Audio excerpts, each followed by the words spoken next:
Olá, amiguinhos! Tudo bem com vocês? Mais uma aula aqui nessa quarentena. Vamos seguir com o nosso trajeto aqui, entendendo como funciona a luz. E hoje a gente vai falar um pouquinho sobre reflexões em superfícies planas, né? Bom, primeiro, para entender como funciona a reflexão em superfícies planas, eu quero começar relembrando uma lei, né? Um dos princípios da óptica geométrica, que é o princípio da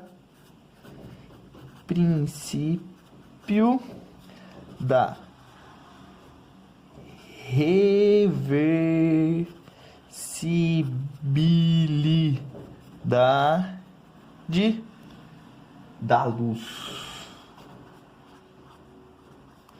Certo? Então, para a gente entender, a gente vai ter que trabalhar com esse princípio, o princípio da reversibilidade da luz, que já foi explicada em alguns vídeos anteriores. Como isso vai funcionar? Vai funcionar da seguinte maneira. Vamos usar algumas cores aqui.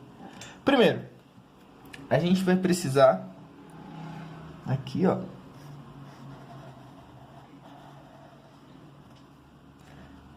Depois eu vou explicar o significado desses risquinhos, mas a gente precisa primeiro de uma superfície refletora, né? Algo que reflita a luz. Quanto melhor essa reflexão, melhor. Bom, como vai funcionar? O raio de luz vai vir aqui todo bonitinho. Pá. Esse aqui vai ser o meu raio de luz, né? Vou mantendo as cores pra gente trabalhar. Então ele veio de lá, veio caminhando pra cá e atingiu essa minha superfície refletora. Bom, uma coisa que vocês precisam ter na cabeça de vocês e nunca, mas nunca podem esquecer. Sempre que eu trabalhar com reflexão da luz, eu tenho que lembrar desta reta que eu vou representar de forma pontilhada para vocês. Essa reta, ela é muito, mas muito importante, porque para a resolução dos exercícios e até mesmo o entendimento do comportamento do raio de luz, ela vai ser fundamental. Bom, vou pôr um N aqui na frente, né? N do quê? Vamos colocar uma legendinha aqui embaixo. Essa reta, a gente chama ela de reta normal, por isso do N. A reta normal, ela vai ser sempre perpendicular à superfície refletora. Então ela vai ser sempre perpendicular à superfície refletora, aqui, ó, fazer uma referência à cor. Beleza, se ela vai ser perpendicular, é importante que a gente enxergue que aqui vai ter um ângulo de 90 graus. Na verdade, são 4 ângulos de 90 graus, né? Um aqui, um aqui, um aqui, um aqui. Mas eu vou representar um deles só. Por quê? Porque ela é a nossa referência. Como assim? Quando o raio de luz atinge a superfície refletora num dado ponto, nesse ponto aqui, nesse ponto eu vou traçar minha reta normal, perpendicular à superfície. Por quê? Agora ela vira minha referência. Aqui, o raio de luz com a normal, ele vai fazer um ângulo que eu vou chamar de I, de incidência. Por que isso é importante? Porque o princípio da reversibilidade da luz, ele me diz que quando ela é refletida, ó, bateu e voltou, ela vai formar um ângulo de reflexão R, de tal maneira que o I seja igual ao R. Vou fazer até o chapéuzinho aqui. Pá. Então o ângulo de incidência vai ser sempre igual ao ângulo de reflexão. Então, para a gente entender o princípio da reversibilidade da luz, na verdade, a reflexão em superfícies planas, a gente vai trabalhar sempre assim. O raio de luz, ao atingir a superfície, traça a reta normal perpendicular a ela. Esse ângulo que forma entre o raio de luz e a reta normal vai ser o mesmo ângulo entre o raio de luz refletido e a reta normal, certo? I de incidência, R de reflexão, mas é importante que você tenha aqui esses valores, vão ser iguais. Por exemplo, se formou um ângulo de 30 graus no I, o R também vai valer 30 graus, e assim por diante. E é legal que a gente vai ter que também trabalhar aqui, lembrar que, como ela é perpendicular, o ângulo formado entre o raio de luz e a superfície vai ser o complementar do ângulo formado entre o raio de luz e a normal. Lembrando que complementar significa que os dois somados vão ter que dar o 90 para que seja perpendicular. Certo? Agora que a gente entendeu um pouquinho sobre o fenômeno da reflexão, eu vou falar sobre mais uma coisinha que vai vir a acontecer. Tudo lindo, maravilhoso, né? Até então parece que tudo é perfeito, né? Quando a gente está estudando física no ensino regular, né? Fundamental e médio, tudo são mil maravilhas, né? Parece que tudo funciona perfeitinho, mas é lógico que a gente tem algumas exceções, alguns probleminhas na vida real. Um desses probleminhas, né? Probleminhas, que não é problema, é um fenômeno chamado de difusão. Esse fenômeno de difusão, ele é um fenômeno que acontece com o seguinte: o que é esse fenômeno de difusão, né? O fenômeno de difusão, ele acontece numa superfície que não seja completamente lisa. Então, ele vai ocorrer em superfícies não completamente lisas, ou seja, irregulares.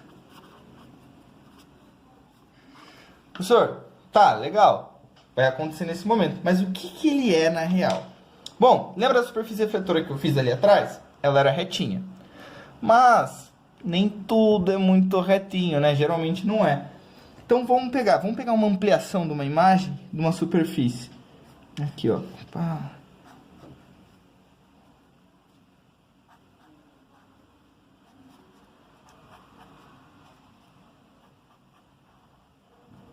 Então as superfícies, elas nem sempre vão ser tão retinhas, né? Ó, aqui essa é a minha superfície refletora.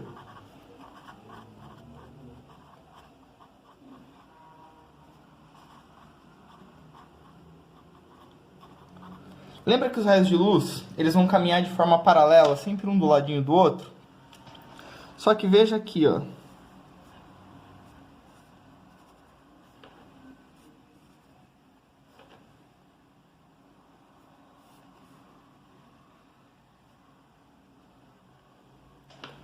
Quando esses raios de luz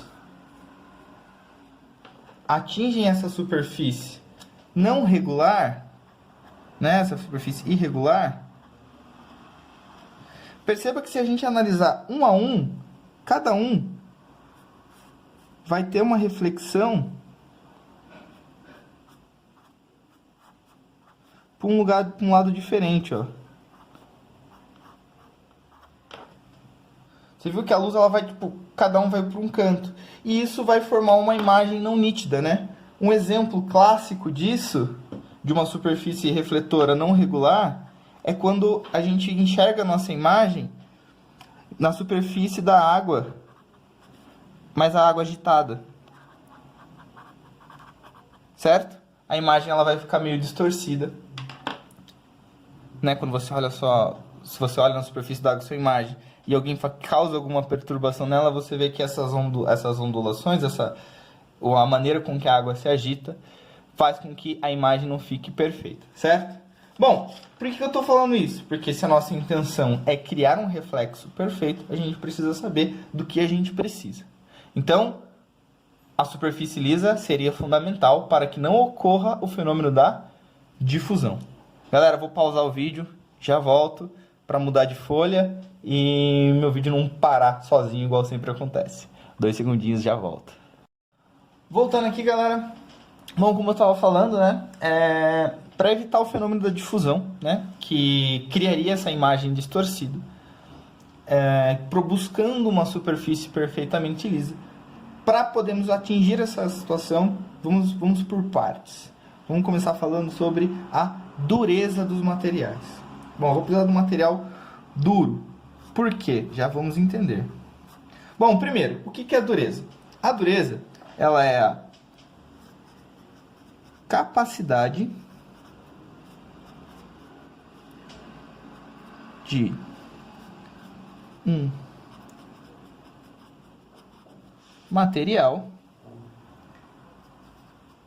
riscar, essa vai ser a nossa palavra-chave.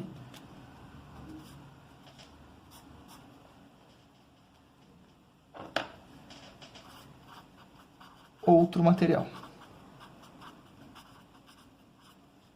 Como assim? O que isso quer dizer? Então, o material, a dureza do material, ela vai estar relacionada com a capacidade que o material tem de riscar o outro. Então, se eu atritar dois materiais, né? Se eu atritar eles e um gastar e o outro não, significa que o material que não sofreu nenhuma alteração riscou o outro material que acabou sendo deformado, acabou riscando. Isso, por isso que a gente fala que ele está riscando. Bom, um exemplo mais clássico, bem próximo do nosso dia a dia e que a gente inclusive fala errado. Bom, quando a gente escreve com giz na lousa, a gente sempre fala que o giz riscou a lousa. E está errado. Por quê? Quando você escreve com giz na lousa, quem está sendo gasto é o giz e não a lousa. Portanto, a lousa é mais dura que o giz e a lousa que está riscando o giz e não o giz riscando a lousa. Vocês entenderam? Quando você passa um pedaço de tijolo no chão, você vê que o chão fica vermelho porque ele está gastando o tijolo, né? Então o chão riscou o tijolo e não o tijolo que riscou o chão, certo? Essa é a ideia de dureza. Bom, existe uma escala para esses materiais, né? Para analisar essa dureza. Existe uma escala que foi criada pelo Mohs. A escala de Mohs. Certo?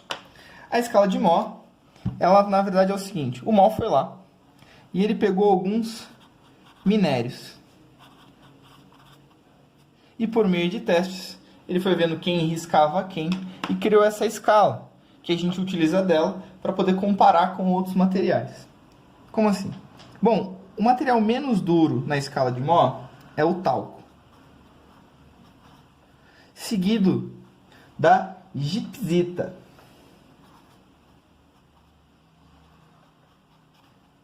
Bom, essa escala vai continuando, né? O sexto material vai ficando cada vez mais duro. É o ortoclásio.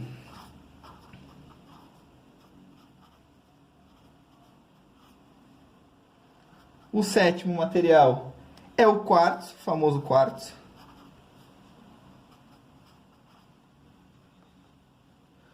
O nono material, vou dar uma puladinha aqui, é o corindon.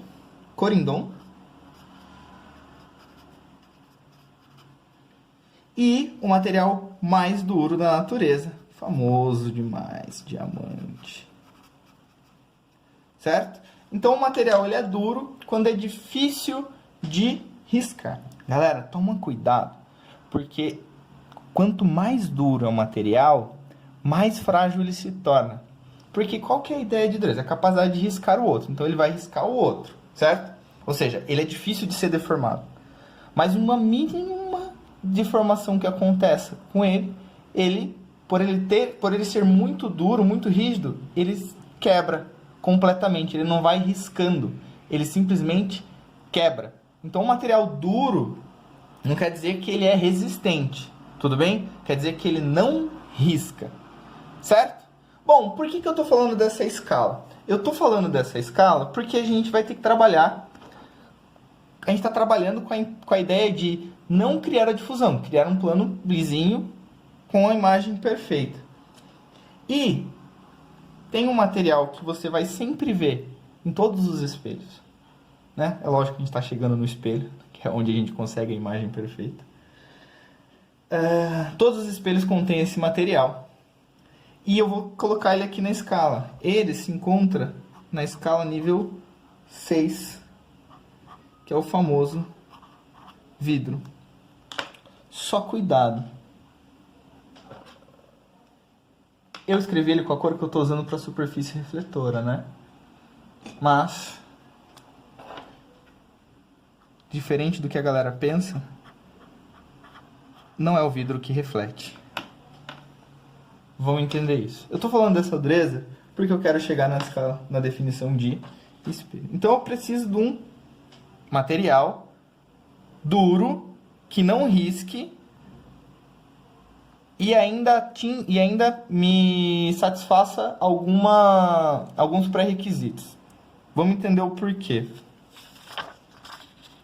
O espelho, meus amores.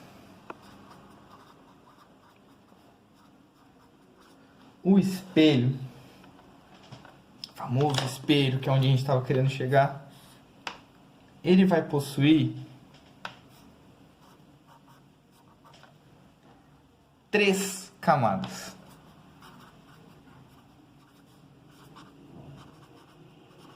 E eu vou explicar cada uma delas para vocês entenderem bonitinho o que acontece. Como funcionam essas 3 camadas? Ele vai ter a camada principal, que diferente do que a gente pensa, que a maioria pensa, não é o vidro. Essa camada principal, que vai ser a superfície refletora do espelho, ela na real, ela vai ser um metal super polido.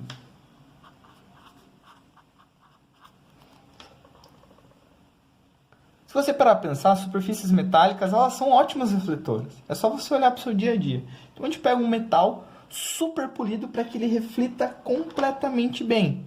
Certo? Então esse metal super polido vai ser quem? A minha superfície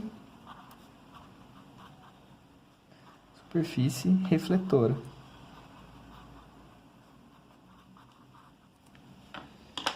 Bom, a gente vai ter a principal, né? A camada principal. A gente vai ter a camada de trás.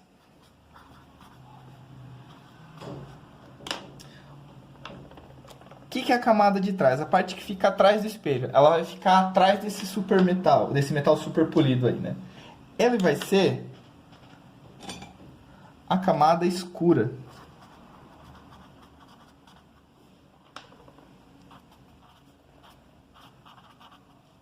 Geralmente, uma tinta preta. Por que a tinta preta? Porque, lembrando da aula que a gente teve esses dias atrás, ela absorve toda a luz que vier de trás do espelho. Então, assim, eu evito qualquer interação diferente de luz com a parte traseira, me interessando só o que está vindo da frente, que é o que eu quero refletir. Bom, o que nos faz chegar na camada da frente, né? Que aí é o que eu estava falando com vocês agora, né? Porque eu falei da questão da dureza. A camada da frente, ela nada mais é do que o vidro. Professor, para que serve o vidro? Bom, primeiro, ele é um material duro. Está na escala 6. Ah, mas por que a gente não procura um material na escala 10? Calma. Por que o vidro é perfeito? O vidro é perfeito por 2 situações. Né? Ele é suficientemente duro. Né? Então é algo difícil de ser riscado. Né? Geralmente, quando você cria uma deformação no espelho, ele trinca inteiro e quebra. Então ele não vai ter essas deformações. Certo? Então ele vai fazer o quê? Ele vai impedir a difusão. Não, na verdade, ele vai impedir a difusão. Por quê? Porque ele não vai ser riscado. Beleza? E a segunda parte, que é muito importante, que é o que faz ser de fato vidro, né? Então ele é duro, então ele impede a difusão, porque ele não vai deixar riscar a superfície. E ele também é transparente. Né? E lembra que um meio transparente, a luz vai caminhar sem problema nenhum. Beleza? Então assim a gente chega na conclusão do que seria um espelho. Né? Então o espelho ele é composto por 3 partes, né? 3 camadas. A principal, diferente do que vocês pensavam, não é o vidro, é o metal. É um metal super polido. Agora que eu vi que escrevi super polido, né? Que vai ser ele a superfície refletora. A parte de trás, que é uma tinta preta, geralmente, né? Para absorver toda a luz e evitar que alguma luz que venha da parte de trás do espelho atrapalhe na projeção da imagem. E a parte da frente, que é composta pelo vidro, que é perfeito para a situação, pois, além de duro, ou seja, não risca, portanto, impede difusão, ele também é transparente. Legal? Bom, e como funciona esse espelho? Professor, né? Como funciona a imagem do espelho? Como o espelho faz essa projeção de imagem? Como ela se produz? Como ela se comporta? Do que se alimenta? Hoje no Globo Repórter. Galera, é o seguinte. Então vamos lá. Vamos voltar. Como é que eu vou representar um espelho? O espelho plano, ele vai ser representado com uma reta, certo? Porque ele é plano, né? E aí você vai ter esse risquinho aqui atrás. Bom, esse risquinho serve para indicar que a superfície refletora é a desse lado, certo? Onde está o risquinho é onde fica a tinta preta.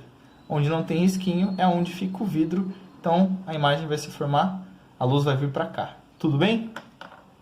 Vou usar o principal exemplo, acho que todo mundo usa esse exemplo, mas é porque ele funciona e funciona muito bem, que é a famosa letra F. Mas prestem atenção, prestem muita atenção. Vou usar algumas cores aqui para a gente poder se indicar legalzinho. Então a letra F, que vai ser a minha letra que será refletida aqui, vou fazer ela bem bonitinha para que vocês entendam bem a situação. Então a letra F, eu vou criar algumas referências que vão facilitar na produção da imagem. Que referências são essas? São alguns pontos. Ponto A, o ponto B, o ponto C, o ponto D, o ponto E, F. A, B, C, D, E, F. Juro que eu não tinha pensado nisso. Mas vamos lá. Qual é a minha referência? Vamos entender aqui. Galera, a imagem produzida por um espelho, ela vai ser formada atrás do espelho e com algumas características básicas. Muita atenção no que vai acontecer agora. Sempre a imagem vai se formar atrás do espelho na mesma distância que o objeto se encontra do espelho. Ó.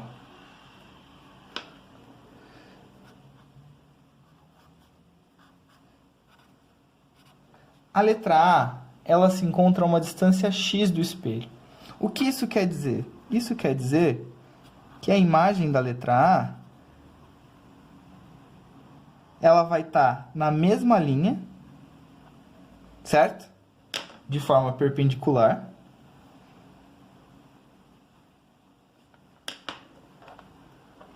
E na mesma distância do objeto. Então, aqui nesse ponto, a mesma distância, vai se formar a imagem que eu vou chamar de A', que é a imagem do ponto A. Bom, o ponto B vai funcionar da mesma maneira. Vamos chamar de Y a distância agora, porque não é a mesma que a do X. Mas eu vou ter que achar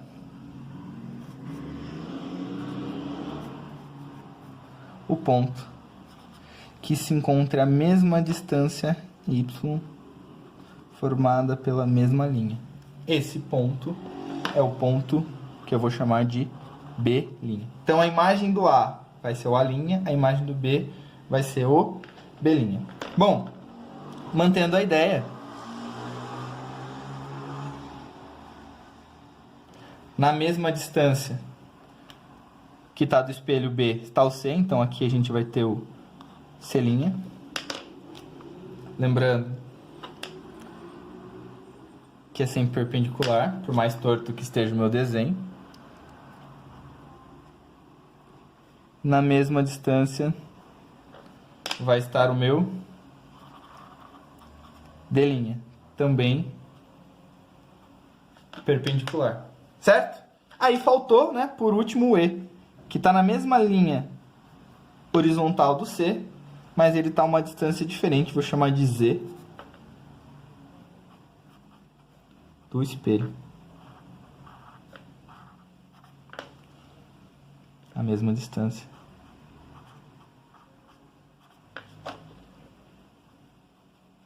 Vai ter que estar daqui, formando o E'. Agora, pessoal, que eu já tenho todos os pontos como referência, ficou meio ruim o meu E. Ele tinha que ser um pouco mais para cá, né? Tinha que ser um pouco maior essa distância, mas vai dar para entender. Agora que eu formei essa imagem, eu posso juntar os pontos. O A não está ligado com o B, então A' com B'. O B não está com C, B' com C'. C com D, C' com D' e C com E'. E o que aconteceu com a imagem? Ela ficou revertida. Cuidado com a palavra. Invertida de ponta cabeça. Revertida, eu troco a direita pela esquerda. Certo? E assim vai se formar a minha imagem. Já volto de novo. Galera, vamos lá. Vamos voltar com mais um exemplo. Um caso que você vai ver no seu dia a dia. Já deve ter se deparado com isso. Não sei se vocês já repararam. Mas a ambulância, né, que aparece, o carro da ambulância, se você olhar de frente para ele, você vai ver que a escrita está ao contrário. E aí eu pergunto, mas por que está ao contrário? Bom, a ambulância ela vai em busca de alguém que sofreu algum acidente, alguém que está passando mal, e ela precisa prestar esse socorro para a pessoa. Então ela precisa correr com ela até o hospital. E para que isso aconteça da melhor maneira possível, quanto antes ela chegar, maiores as chances de salvar a pessoa, ou até mesmo de evitar alguma sequela, algum problema grave. Então é importante que quem esteja andando na rua, de carro, quem esteja dirigindo, ao ver uma ambulância, dê espaço para que ela passe, para dar tempo dela salvar a pessoa.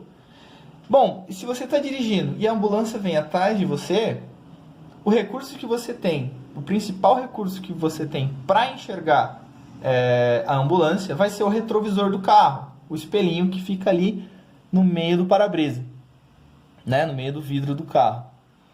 Bom, quando você olha naquele espelho, ele vai refletir a imagem que vem de trás.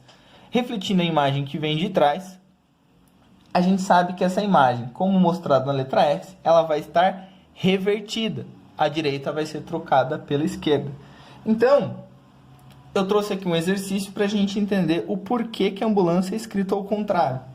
Para que a gente possa enxergar ambulância dessa maneira. Então, eu vou ter duas superfícies refletoras, né? Que eu fiz uma cruz aqui com elas. Então, a gente vai refletir a palavra ambulância em todos os sentidos que se encontram aqui. Bom, legal. Lembra que a imagem é formada na mesma distância do objeto. Então, quem está mais perto do espelho aqui é a letra A. Quem vai ser refletido aqui primeiro vai ser a letra A. Depois o I. Agora, cuidado. O A e o I era fácil. O C. A boquinha do C, vamos chamar de boquinha do C, está apontando para o espelho, não está? A boquinha do C vai ter que apontar para o espelho. A letra N, que é a letra mais difícil de fazer, ela é assim, ó. Barrinha para trás, barrinha. Barrinha para trás, barrinha. Letra A de novo, de boa. Letra L, ó. Perninha do L apontando para o espelho. Perninha do L apontando para o espelho. O U é de boa. Opa, barriguinha do B apontando para o espelho. Barriguinha do B apontando para o espelho. A letra M também é de boa. E A também é de boa. Então, se você olhar a ambulância, lá escrita no carro da ambulância, você vai ler isso daqui. Mas por quê? Porque é mais importante que a pessoa que esteja dirigindo na frente da ambulância leia a palavra ambulância do que você que está andando a pé na rua. Sacou? Bom, vamos continuar esse exercício? Agora vamos refletir aqui para baixo. Agora meu espelho está aqui, ó. Então, ó, como vai ficar o ambulância aqui? O A vai ficar de ponta cabeça, porque as perninhas do A estão mais perto do espelho. Perninha do A mais perto do espelho. M também. Ó, o B. O B também. Bundinha do U. Bundinha do U. Ó, L. Difícil. Cara, é um exercício foda. O N. Ó. certo? O C, nesse caso, ficou de boa de fazer. O I inverteu e o A também. Agora aqui, o quarto pedaço, a gente pode usar tanto essa referência quanto essa referência aqui. Beleza? Na real, dava até para usar essa referência aqui, sempre trabalhando de uma maneira perpendicular. Mas vamos lá, vamos fazer pelo mais fácil. O A, o I, o C, agora o N, que é o que eu mais tenho dificuldade. Que eu acho que vai ficar assim, né? Isso. O A, ó, o L, o U, o B, o M e o A. Beleza, pessoal? Tenta fazer esse exercício em casa sem olhar o que eu estou fazendo. Fechou? Bom, já volto. Vou passar, terminei esse exercício, vou pegar o último pedacinho que falta da aula, rapidão. Bom, terminando aqui quase o conteúdo, eu quero falar um pouquinho sobre o campo de visão, né? Vocês lembram que quando eu estava falando da questão da reversibilidade mesmo, você enxerga no espelho aquilo que consegue te ver. Lembra quando a questão do espelho do carro, do retrovisor do carro mesmo, só que agora com o passageiro? Se você consegue ver o motorista estando sentado no banco de trás, isso implica que o motorista também está te vendo. Mas vamos entender isso melhor, fisicamente, como funciona? Bom, isso funciona da seguinte maneira. Então, o que a gente vai precisar? De novo, superfície refletora, certo? Não vou mais escrever, mas vocês já estão sabendo como funciona. E um observador. Eu vou pôr um observador que não está de frente para o espelho. É legal que a gente vai trabalhando a situação, como ela funciona. Então, eu tenho esse observador aqui, ó. Um observadorzinho, vou fazer ele com olho verde.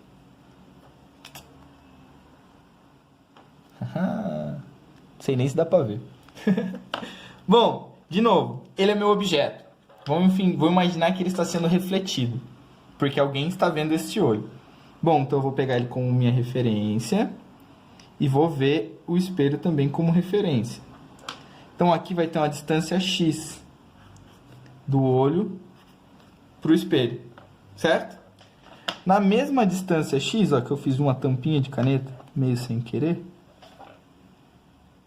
Vou fazer mais ou menos aqui, ó. Na mesma distância x, vai estar a imagem do olho atrás do espelho. Lembrando que, ó, isso aqui vai ser importante. Essa parte aqui, ela vai desmitificar algumas situações. O olhinho verde também. Lembrem-se que a imagem e o objeto tem que formar um ângulo de 90 graus em relação ao espelho. Como ele não está na frente do espelho, eu prolongo o espelho para formar esse 90 graus. Isto é muito importante. Bom, como vai funcionar então essa situação? O campo de visão do meu olho, eu vou dar uma torcidinha aqui, ó, mas só para eu conseguir fazer o desenho. O campo de visão do meu olho, ele vai ter que respeitar essa reta aqui, ó.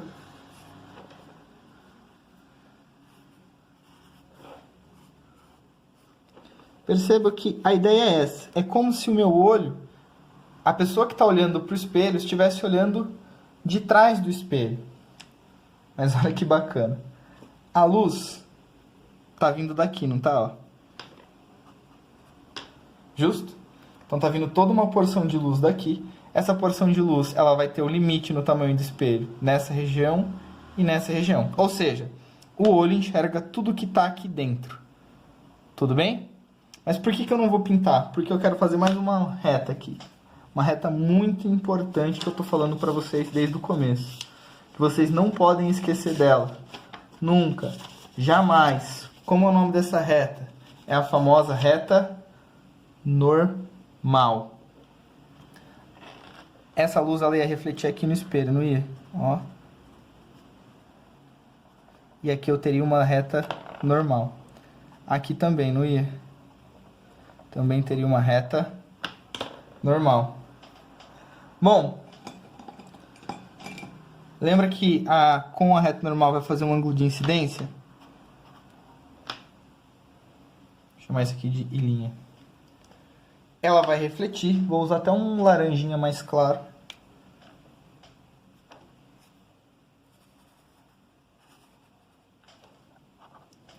com o mesmo ângulo. Olha que mágico isso. Ela vai refletir com o mesmo ângulo. R'. Então este olho é o mesmo triângulo que está aqui, esse é o triângulo aqui de fora. E a minha superfície que eu consigo enxergar, a parte que me permite a visão, é esta parte aqui. Então o que esse olho está enxergando? Tudo que tiver dentro deste campo de visão. Amores, vocês entenderam? Então, em resumo, o espelho plano, ele não vai distorcer o tamanho vai ser sempre o mesmo. Ele só vai reverter a imagem, né? Eu vou voltar para aquele F que eu havia feito. Então, o que é importante que aconteça? Só para reforçar. Sempre a imagem vai formar 90 graus com o espelho, né? A direção do objeto com a imagem. A imagem sempre vai ter o mesmo tamanho. Ela vai estar sempre à mesma distância do espelho, né? A imagem e o objeto. Porém, a única diferença é que ela vai ser revertida, não invertida, revertida. Ou seja, ela vai trocar a direita pela esquerda. Beleza? Galera, se tiver alguma dúvida, só mandar aqui pra mim, né? Não hesitem em perguntar. Curtam o vídeo, divulguem o canal, aquilo de sempre. Espero que vocês tenham gostado e entendido. Amo vocês, estou morrendo de saudades. Tchau. Hoje não teve Banguela, ele tá quietinho hoje, não sei porquê. Beijo.